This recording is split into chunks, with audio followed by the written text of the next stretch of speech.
بيبدأ فيلمنا في مصنع بيكون فيه مئات العمال عاملين مظاهرات ضد الإدارة علشان يزودوا أجرهم ويقللوا التمييز والعنصرية في المكان. في وسط المظاهرات بيتكلم رئيس المصنع في الميكروفون وبيطلب منهم يقدموا حد من نقابة العمال علشان يتفاوض معاهم. وقتها المظاهرة بتقف أخيرا وبيدخل 2 منهم لمبنى الإدارة. كل ده كان شايفه ولد صغير اسمه سين شاكا قاعد على سطح المبنى التاني، كان قاعد مستني والده ردورا واللي بيكون واحد من قيادات المظاهرات. وقتها بيسأله سنشاكا ليه بيحب يتورط في أعمال الشغب دي. رد عليه وقال له إن الإنسان لازم دايما يساعد الناس المحتاجين ويحارب الظلم اللي بيحصل حواليه، وبيقول له إن الناس اللي ما بيساعدوش غيرهم دول ما عندهمش أي إنسانية. وبعدها بتعدي 3 أيام والعمال اللي دخلوا علشان يتفاوضوا مع الإدارة لسه ما رجعوش. وتاني يوم سنشاكا بيصحى على صوت والده ووالدته واللي كانوا بيتكلموا عن العمال المفقودين، برغم إن والدة سنشاكا بتعمل كل اللي تقدر عليه علشان تمنع زوجها ما يروحش للمصنع لكنها فشلت. وبعد شويه ردورا بيوصل للمصنع وبيهاجم قوات الامن بمساعده العمال التانيين، وسنشاكا ووالدته قرروا يروحوا يسالوا في بيوت العمال المفقودين، وهناك بيتفاجئوا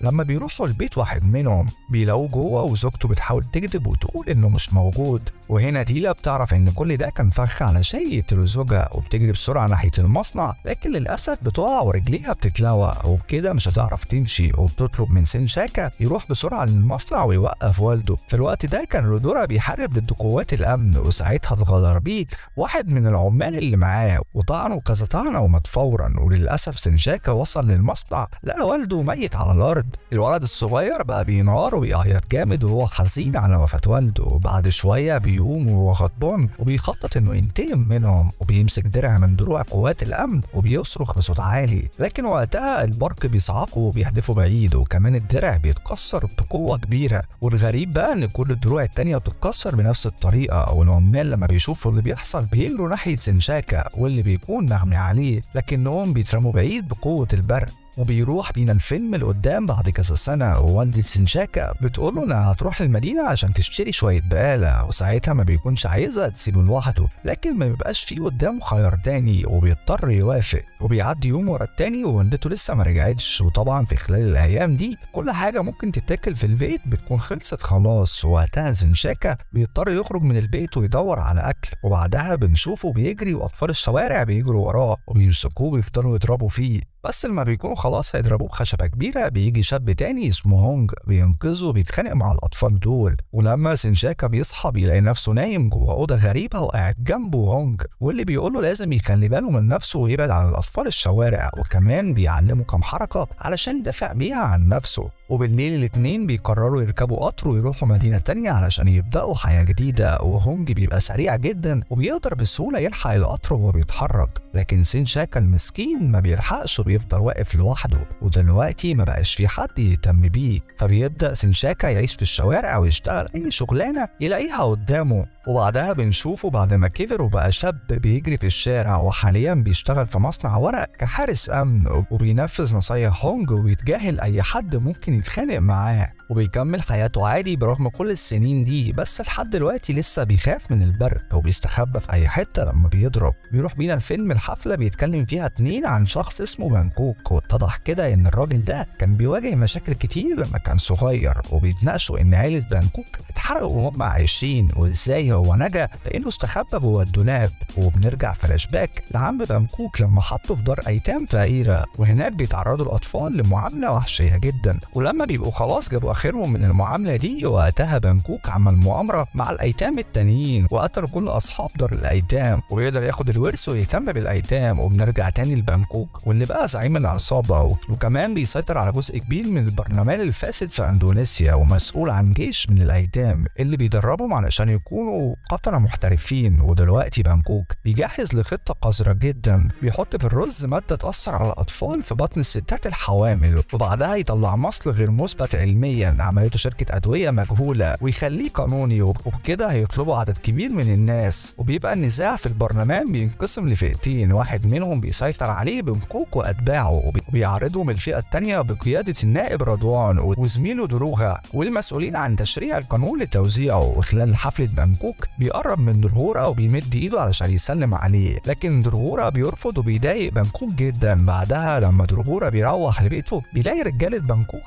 خاطفين عيلته وموتوهم قدام عينيه من غير اي رحمه. بعدها سنشاكا بيسمع صوت دوشه جاي من عند الجيران، بيلاقي 2 بلطجيه بيهددوا ست فقيره اسمها لونان علشان الفلوس، ولما سنشاكا بيشوفهم ما بيقدرش يوقف نفسه، بيتخانق مع البلطجيه، بيستخدم مهاراته العاليه وبيهزمهم بسهوله. وبالليل لما كان سنشاكا في شغله كحارس امن في المصنع، فجاه هجم عليه مجموعه كبيره من البلطجيه وضربوه جامد جدا، ولما خلاص اتاكدوا انه مات رموه من فوق المبنى. وقتها كانت الدنيا بتمطر جامد، فجاه البرق بيضرب جسم سنشاكا وبيصحيه، وكمان بيعالج كل الجروح اللي فيه وبيرجعه للحياه. وتاني يوم بيروح السوق وبيلاقي لونان بتخطط مع اللي شغالين في السوق ازاي يحموا نفسهم من البلطجيه، وهنا بتيجي نفس البلطجيه اللي ضربوا سنشاكا قبل كده وبداوا يطاردوه، لكن المره دي بقى عنده قوه البرق وقدر انه يهزمهم بصباع رجله الصغير. وقتها لونان بتعجب بيه وبتطلب منه ينضم ليها علشان يحاربوا البلطجيه، بس سنشاكا بيرفض وبيروح لشغله، لكن للاسف في قطاع طرق بيولعوا في السوق كله وبيدمروا كل حاجه. ولونان بتكون خايفه وبتقرب من سنشاكا وبتقول له ان الانسان لو ما ساعدش الناس وقت احتياجهم ليه ما يستحقش يكون انسان اصلا. وهنا سنشاكا بيفتكر كلام والده وبيقرر يحارب الناس اللي محتاجين، وبيلبس قناع وبيبدا يحارب العصابات الشريره في المدينه كلها. في عركه منهم واحد غريب بيطعنه وبياخد عينه صغيره من دمه، بس سنشاكا ما بيخافش لان عارف ان البرق هيعالج جروحه. في الوقت ده بيظهر في الاخبار ان اغلب الستات الحوامل بيعانوا من مرض مميت، والمرض ده ظهر بعد ما بداوا ياكلوا المواد الغذائيه اللي اتوزعت الفتره اللي فاتت. وبيقولوا كمان ان اطفال الستات اللي اتصابوا هيتحولوا لاشرار، وده هيكون سبب رئيسي لزياده معدل الجريمه في المدينه كلها. وطبعا كل ده كانت خطه بانكوك ورجالته علشان يكسبوا فلوس اكتر لما يبيعوا المصل بتاع المرض. بعدها سنشاكا بيتعلم ازاي يتحكم في قوه البرق،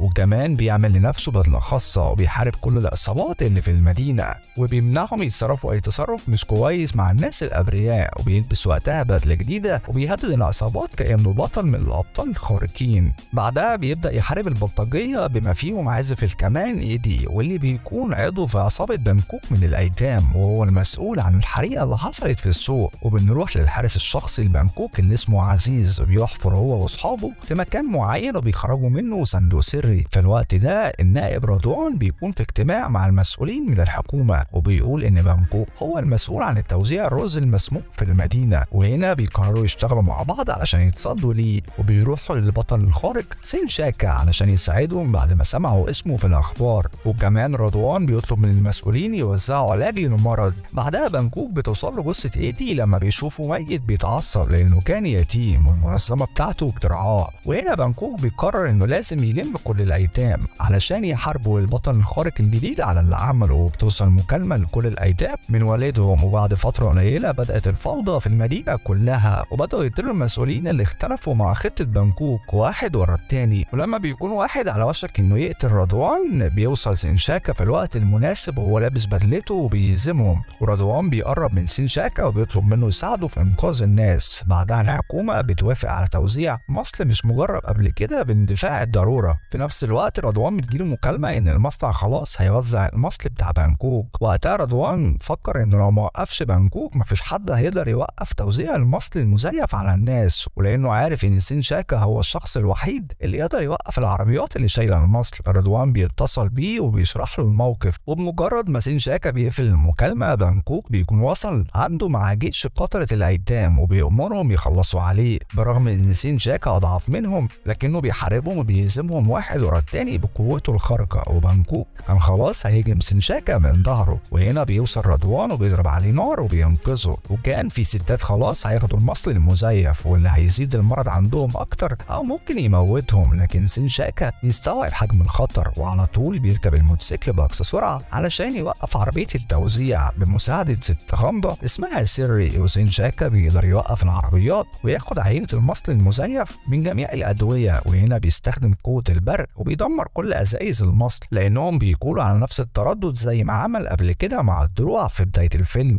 وبكده بينتهي الخطر أخيرا وبيتم إنقاذ الناس كلها من المصل القاتل. وبعدها غازولي مساعد بانكوك بيدمر حيطة وبيظهر قدام قبر قديم مخفي، وبعدين بيخرج صندوق سري اللي شفناه قبل كده وبيرش عليه كذا نقطة من دم سنشاكا اللي سحبوا منه، وبيندمج الجسم والراس مع بعض. وهنا بيظهر كيوي لوك محارب خطير من القرون الوسطى بيبلغه ان سنشاكا جه. وبينتهي فيلمنا لما كيوي لوك بيأمر غازولي يجمع جيش القتلة علشان هيبدأوا الحرب مع سنشاكا، وبكده يكون فيلمنا خلص يا صديقي.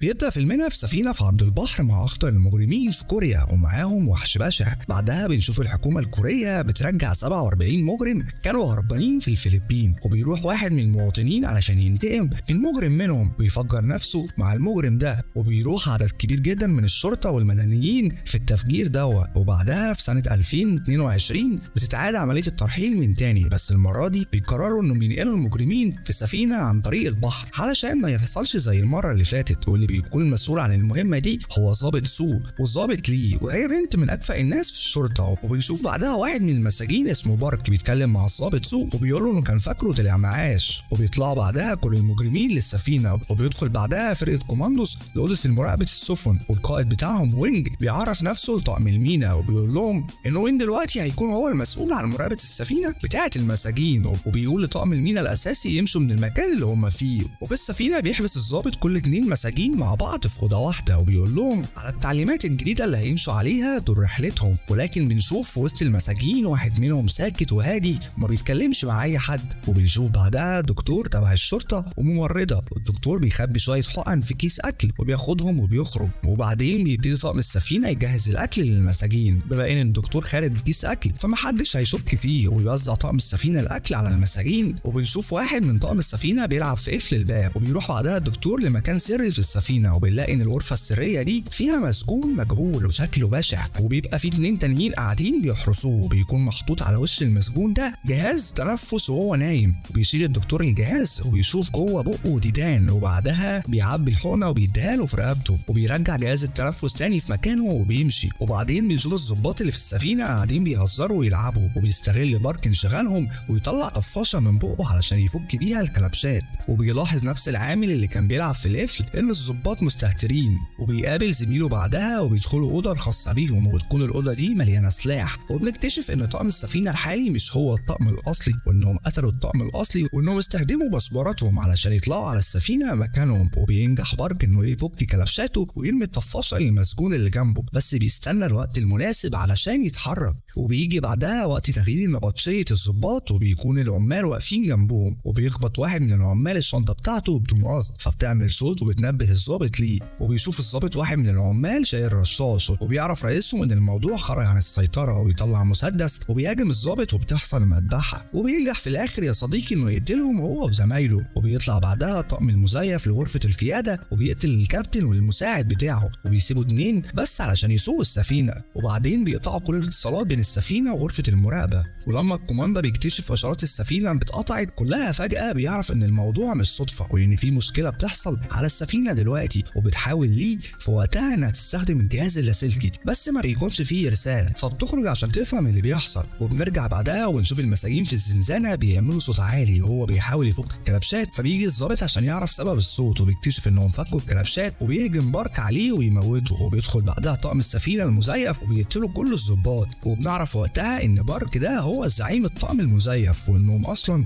عصابته. وبيبدا الحوار بين بارك والمسجون الساكت ده، وبنعرف ان اسمه دونج ايد، وبيشدوا الاتنين مع بعض في الكلام، بس بعدها كل واحد بيروح لحاله. وبنشوف ليه بتطلع على سطح السفينه علشان تعرف سبب قطع الارسال، وهناك بتشوف الدكتور وهو خارج من عند الوحش، فبتوقفه وبتقوله انت كنت بتعمل ايه، بس هو ما بيعرفش يجاوب وبيتوه في الكلام. وبيظهر في وقتها الضابط سوق وبتساله لو الشبكات والاتصالات وقعت، وبيقول لها انه لسه هيتاكد من الموضوع. وساعتها بيشوفوا واحد مع فاس فبيروحوا عليه بسرعه، واول ما بيوصلوا غرفه القياده بيشوفوا هناك العصابه وبيتشابكوا معاهم. ووقتها واحد من من الضباط بيموت وواحد من العصابه كمان بيموت، وبتتعاون ليه مع سو وبيقتلوا واحد كمان، وبيتبقى شخص منهم فبياخد واحد من طاقم السفينه كرهينه وبيقول لهم يرموا السلاح بتاعهم. وقتها بيرموا الاثنين السلاح فعلا وبيشتموا المجرم، وساعتها بتنط ليه على المجرم وبتحرر الرهينه من ايده وبيقتلوا سو. وبعد ما بتنتهي كل حاجه ليه بتروح لفرد الطقم الباقي وتساله لو في اي طريقه يتواصلوا بيها مع كوريا، وبيرد عليها ان غرفه المحرك فيها تليفون بيشتغل بالقمر الصناعي. وبعدها بنروح للوحش البشري وبنشوف ان في ماسوره بتنقط دم على الماسك بتاعه، وبيفوق الوحش وقتها اول ما بيشم ريحه الدم، وبتنزل العصابه بعدها لغرفه المحركات وبيقتل بارك واحد من العمال، وبيروح للي بعده وبيساله عن التليفون القمر الصناعي، والراجل بيكون خايف وقتها ومرعوب فبيقول اي كلام، لكن وقتها بيقول له بارك يتكلم كوري بدل ما اقتلك. وساعتها بيشاور له العامل على مكانه وبيأمر بارك اتنين من رجالته انهم يروحوا هناك ويكسروه. وبينزل الضابط بعدها لكباين المساجين وبيشوف اثر المذبحه اللي حصلت، وساعتها بيفهموا ان كل ده متخطط من الاول، وبيقول لسو انهم محتاجين يكلموا كوريا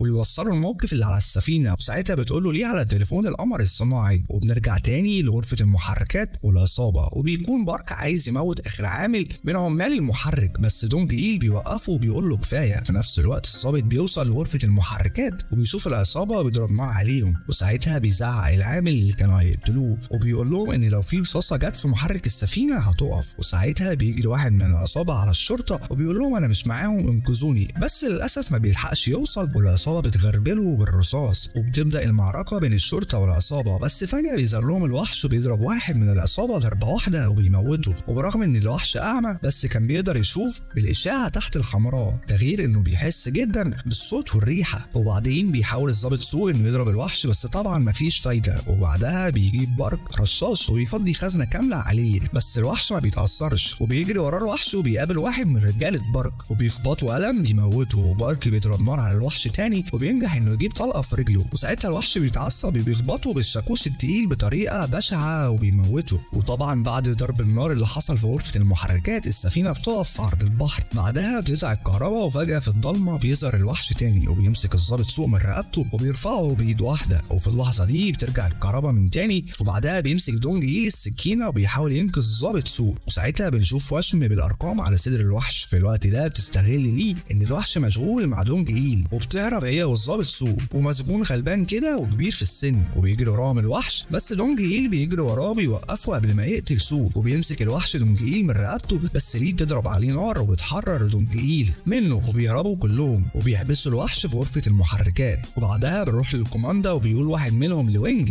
انهم قدروا يصوروا السفينه بالقمر الصناعي، وبيقرب وينج الصوره وبيكتشف ان في دم على ظهر السفينه، ومن هنا بيعرف ان في مصيبه بتحصل وبيتعصب ساعتها. وبنشوف بعدها وينج بيكلم حد في التليفون، الشخص ده بيكون على صدره نفس الوشم اللي على صدر الوحش، وبيزعق الشخص ده في التليفون وبيقول للوينج هات لي الالفا بوي تمن، وبيقفل السكه في وشه. وبنشوف بعدها الوحش بيقتل الممرضه وبيطلع الدكتور يجري خايف من الاوضه، وبيقول للدكتور كلام مش مفهوم من الخوف، وفي وسط الكلام ده بيقول انه حقن الوحش بحقنه منوم، ويتعصب عليه الضابط سوق وبيخليه يقول الحقيقه. فبيتكلم الدكتور ويقول ان في ناس دفعوا له فلوس كتير قصاد انه يدي للوحش حقنه منوم كل 6 ساعات. وبنشوف ليه بعدها بتنزل مع دونج ايل للاوضه السريه اللي كان فيها الوحش، وبيشوفوا ان الحرس بتوعه مقتولين والمكان مليان دم، وبتلاقي ليه وقتها كتاب بالياباني وبتشوف فيه صوره الوحش والبيانات عنه، وانه اتولد في سنه 1911، وبيعرفوا ان الوحش ده ان هو عباره عن تجربه بيولوجيه واليابان عملوها وقت الحرب مع الفلبين، وانتج عن التجربه دي وحش عنده جينات الذئب اقوى 5 مرات من الانسان العادي، وما بتظهرش عليه اي اثر للشيخوخه وبيقدر يعيش عمر اطول. وبنرجع فلاش باك لسنه 1943 وبنعرف ان العلماء اليابانيين عملوا تجارب بيولوجيه على البشر في معمل سري في الفلبين، ونجحوا انهم يصنعوا وحش بشري وفي نفس الوقت الوحش على السفينه، والضباط اليابانيين بيكونوا فرحانين وبيسقفوا لهم. بما ان الوحش حاسس بالصوت بتحصل حادثه في المعمل، وبيبدا نبض الوحش يبقى اسرع وجسمه بيهتز اكتر، وبيفك نفسه من الحديد اللي مكتفه في الترابيزه، وبيبدا يطحن في كل الموجودين في المعمل، وبيبداوا الجنود اليابانيين يضربوا عليه نار، بس الوحش بيتفادى الرصاص بكل سهوله. بنشوف بعدها ان الوحش قتل كل الموجودين في المعمل، وبنشوف فرقه الكوماندا بقياده هونج راكبين الطياره بياخدوا حقنه زرقاء في رقبتهم، وبيظهر الوحش بعدها للضابط سو بتدور معركه بينهم، وبينجح سو انه يغرز السكينه في ايد الوحش وبيكمل عليها باسنانه وبيقطع ايده وبيقتله الوحش. بعدها بتنزل فرقه الكوماندا على السفينه وبيقتل وينج واحد من المساجين اللي كانت بتحاول تستنجد بيه، فبترفع عليه المسدس بتاعها وبتقول له انها ظابط، بس وينج بيقتلها وبيحاول هونج يقتل دونج إيل، بس دونج إيل بيقتل واحد من رجالته وبيدخل في وسطهم، وساعتها بيقطع لهونج القميص بتاعه وبنشوف على صدر دونج إيل نفس الوشم بتاع الوحش. وبنرجع بعدها فلاش باك وبنشوف هونج وهو بيلم ناس عشان يعمل عليهم تجارب، واللي بيكون دونج إيل واحد منهم، وبيموتوا كلهم تقريبا علشان ما استحملوش التجارب دي، وبيقف نبض دونج إيل فعلا، بس بيصحى تاني وبيهجم على الناس وبيقتلهم، وبعدها بيتجوز وبيفتح صفحة جديدة وبيحاول يعيش حياة طبيعية. بس وكالة التجارب بتدور عليه وبتقتل مراته وابنه، وبيكون هونج هو المسؤول عن قتلهم. وبنعرف ان دونج إيل ركب السفينة علشان ينتقم لقتل مراته وابنه، وفي وسط هما بيتكلموا بيظهر الوحش وبيأمرهم وينج انهم يضربوا عليه نار، وبيخلع الوحش باب الحديد وبيحمي نفسه بيه، وبيبتدي يقتل في رجالة وينج هو ودونج إيل. وبعد ما بيخلص عليهم بيهجم الوحش على وينج، بس وينج بيهزمه بسهولة، وهنا بنكتشف ان هو كمان متحول، وبيروح بعدها للوحش وبيقضي عليه. وبيتكلم وينج مع دونج إيل وبيقول له دلوقتي الألفا ماتت فلازم ارجع بيك انت على الاقل. وتبدا المعركه بين الاتنين، وبينجح وينج انه يجرح دونج إيل بالسكينه، وبنشوف ان هو المسيطر في المعركه دي. وكمان بعدها وينج كان بيحاول يستفز دونج إيل وبيقول له ابنك كان عمال يقول بابا وانا بموته، وبيتعصب دونج إيل وبيهجم على وينج بشراسه وبيضربه ضربه يوقعه من السفينه وبينط وراه وبيموته. وبنشوف بعدها شخص مجهول وهو بينزل بدروم تحت الارض مليان وحوش محبوسه، وبيكسر ايد وحش فيهم، وبيفتح بعدها اخر زنزانه وبنعرف ان فيها دونج إيل، وان وينج ما قتلوش، وده علشان الجينات بتاعت دونج إيل تتنقل له. وبنشوف دونج إيل وهو خارج من البحر ورايح للوكاله. وبكده يكون فيلمنا خلص يا صديقي، ما تنساش انك تشترك معانا عشان يوصلك كل جديد. اشوفك الفيلم الجاي، سلام.